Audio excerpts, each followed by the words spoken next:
हम चाहते नहीं सुनावे के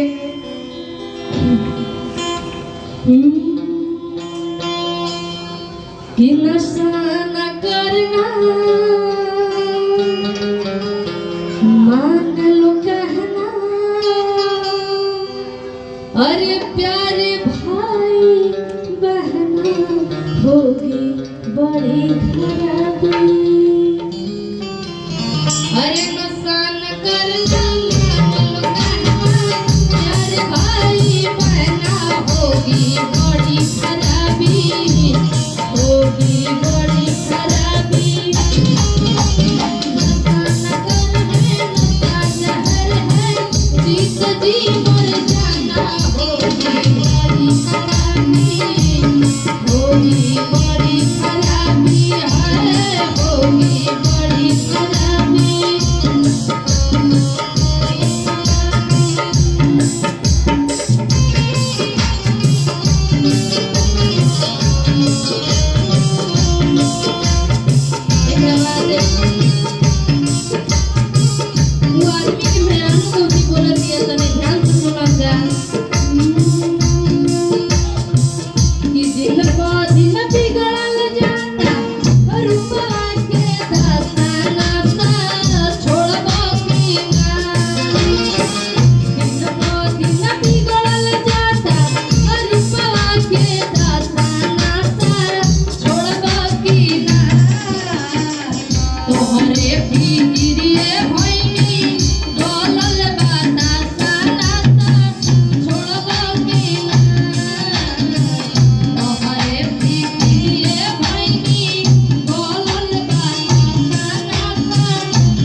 बजा दीजा हम क्षमा मांगते हैं कि आज गणतंत्र दिवस के शुभ अवसर पर एगो नशा के गीत सुना देना।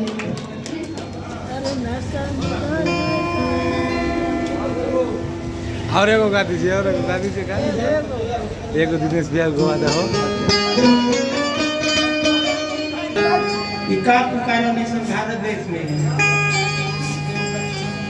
हाथ खुलल बाट